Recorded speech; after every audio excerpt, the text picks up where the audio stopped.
Are electric dreams turning into electric bills? Despite big hopes, Ford is facing massive losses in its EV division, wiping out profits from their gas-powered cars. Struggling with production costs and fierce competition from Tesla, Ford has cut EV spending by $12 billion.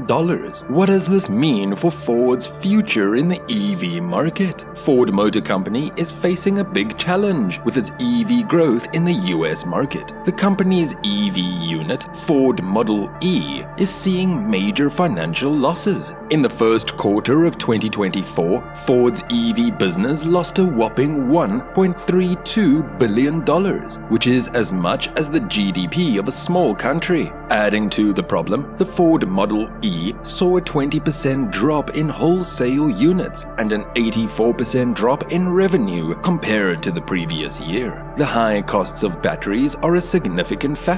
Ford says that scaling up EV production is crucial to lowering these costs, but it's not an easy task. You need more production to lower costs, but you also need more customers to justify more production. On the other hand, Ford's traditional ICE vehicle business, known as Ford Blue, did much better. It posted a profit of $905 million in the first quarter. However, these gains were completely wiped out by the huge losses in the EV segment. Ford's third business unit, Ford Pro, performed well with a $3 billion gain in Q1, helping to keep the company in the black overall. Ford can't keep taking profits from its other business units to cover the EV losses. What is Ford doing to manage the financial strain on its EV segment? Ford has started reducing orders from battery suppliers to help control EV losses. Additionally, the company announced that its EV battery factory in Marshall, Michigan will be smaller than originally planned due to slowing demand.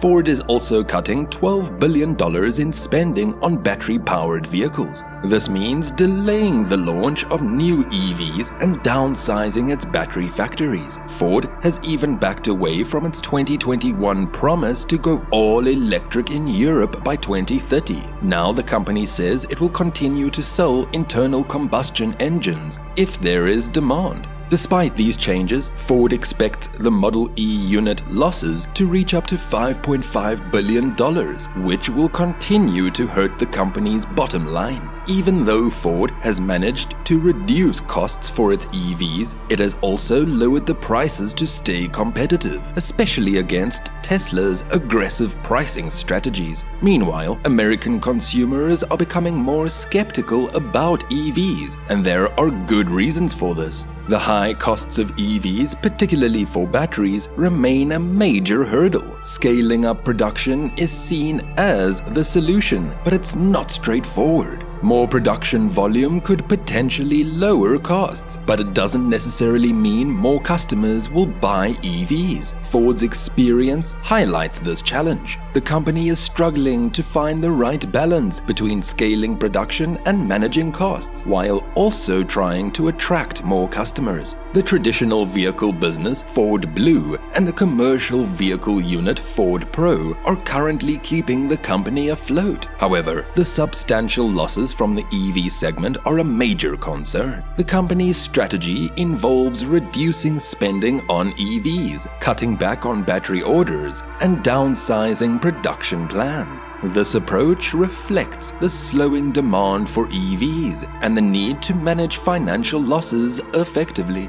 Ford's decision to continue selling internal combustion vehicles in Europe, despite earlier commitments to go all electric, shows the company's need to adapt to market realities. The demand for EVs is not as strong as anticipated, and high costs remain a significant barrier. Ford CEO Jim Farley recently said that the company is adjusting its strategy to ensure smoother vehicle launches. Shipments to dealerships will now be delayed by up to 6 weeks after production starts. This extra time will allow Ford to thoroughly inspect the first units off the line, aiming to catch any potential issues early and improve overall quality. Farley mentioned that quality problems and recalls are costing Ford a huge amount, $4.8 billion every year, which is about 6.5 billion Canadian dollars. These issues have been draining resources and hurting Ford's reputation. For the 2024 F-150, new quality checks at the plant have already stopped about a dozen recalls. This proactive approach is meant to save money and make customers happier by delivering more reliable vehicles. In a smart move, Ford is adopting the same charging point that Tesla uses on their future EVs.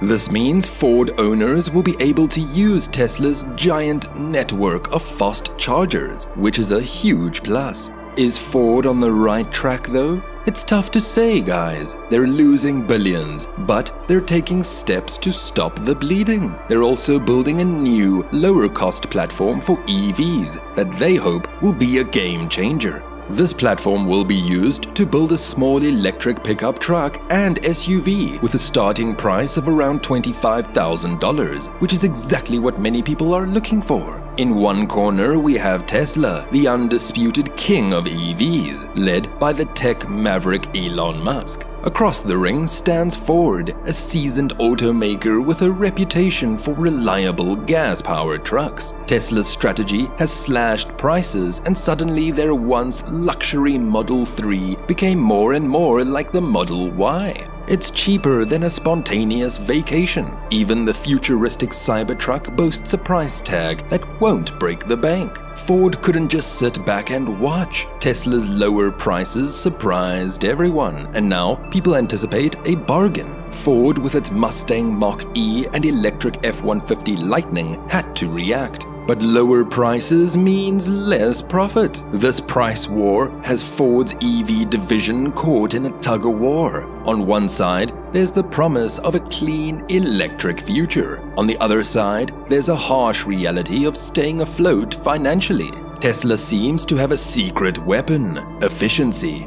Ford just announced that all their dealerships will now be selling and servicing EVs. This means that soon, over 90% of Americans will have a Ford dealer within a 25-mile radius that can help them with their EV needs. This is a big shift from the past, when only dealerships that invested a lot of money in special training and equipment could sell EVs. Ford realized that people might be more likely to buy an electric car if they knew their local dealer could fix it if anything went wrong. Plus, with more dealers selling EVs, there will be more people coming through the doors, which means more sales and service revenue for Ford. Can Ford navigate this turbulent transition and emerge as a leader in the EV market? Don't forget to hit the like button, share the video, and subscribe to the channel for more content. Hit the bell icon to stay updated on our latest content. Until next time.